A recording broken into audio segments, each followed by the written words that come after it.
Voilà, comme nous le disons tantôt, nous sommes à une période de privation, une période de jeûne et de carême pour certains. Et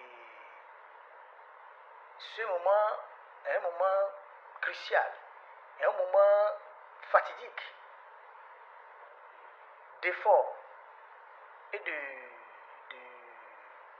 d'endurance pour les fidèles, musulmans ou chrétiens, qui observent en ce temps-ci cette privation. Alors, en tant que travailleurs, il va falloir quand même que nous prodiguons quelques conseils de sécurité en ce moment d'exercice spirituel. Parce que nous, comme vous le savez, comme je l'ai dit tantôt, SIFOC est là pour ça. SIFOC est là pour accompagner les travailleurs dans la prévention. Alors, en cette période de privation, où beaucoup d'entre nous, travailleurs que nous sommes, observent ces moments de jeûne et de carême, il est alors essentiel de redoubler de vigilance pour assurer sa propre sécurité et celle de ses collègues au poste de travail. Le carême ou le jeûne, bien qu'il soit une démarche spirituelle importante, peut toutefois avoir des impacts négatifs sur notre état physique ou mental, à savoir fatigue accrue, baisse de concentration au travail, diminution de la vigilance, etc. Autant de facteurs qui peuvent augmenter le risque d'accident de travail.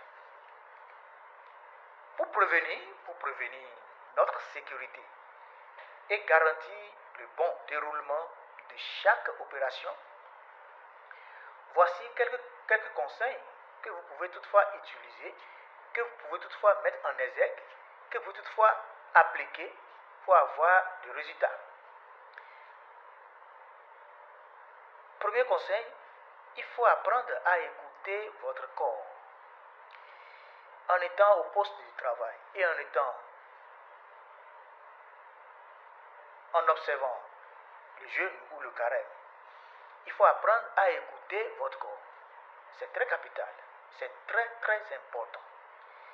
Si vous ressentez, par exemple, une fatigue excessive, des étourdissements ou une baisse de vigilance, informez immédiatement votre supérieur. Ne prenez pas de risque. Ne prenez pas de risque. C'est important. Je répète la partie. C'est-à-dire quoi? Écoutez votre corps. Ce qui veut dire que si par exemple vous ressentez une fatigue excessive, des étourdissements inhabituels ou une baisse de vigilance, informez immédiatement votre supérieur. Mes chers, il faut éviter de prendre des risques. Deuxième conseil, adaptez votre système, votre rythme de travail. Il faut adapter votre rythme de travail.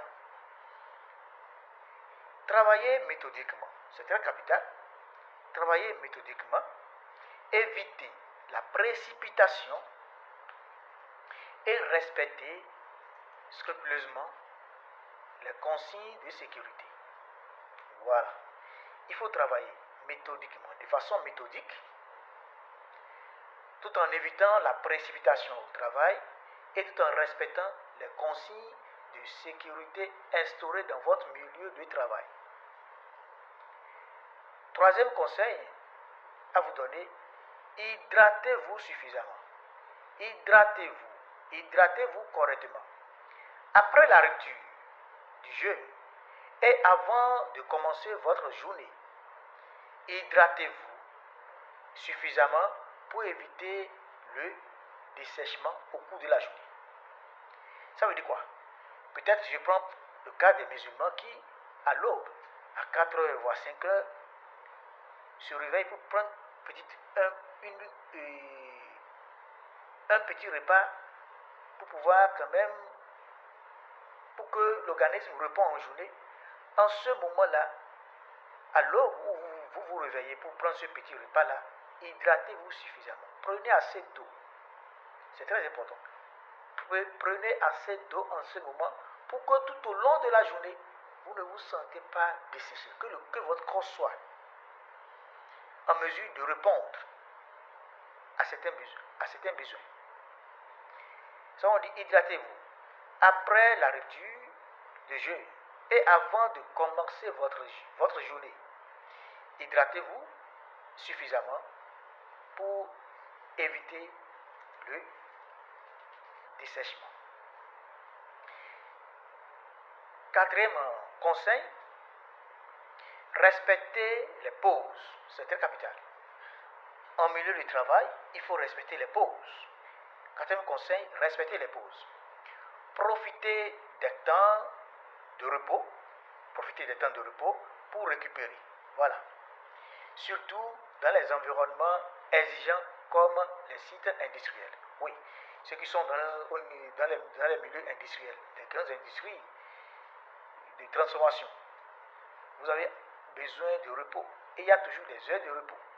Si par exemple vous tournez les quarts de 8 heures de temps, s'il vous plaît, à des moments donnés, vous pouvez demander des permissions pour vous reposer de quelques temps. Ou bien après le quart, vous vous rendez chez vous. Évitez de vouloir faire autre chose que de vous reposer. C'est important en ce temps de carême, en ce temps excessif qui vous demande assez d'efforts. Cinquième conseil qu'on va vous donner, qui sera le dernier conseil pour aujourd'hui, c'est de renforcer l'entraide au travail. Voilà. Renforcer l'entraide au travail, c'est-à-dire soyons solidaires. C'est très capital. Soyons solidaires en cas de signe de faiblesse. En cas de signe de faiblesse, cherchez un collègue.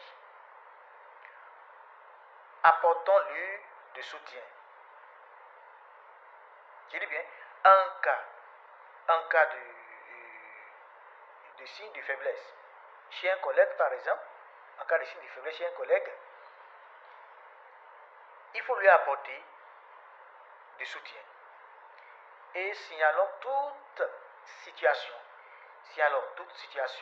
à risque à l'hiérarchie. Lorsque vous voyez un collègue qui est fatigué, qui ne se retrouve plus, qui est faible, vous pouvez lui apporter de l'aide à son poste.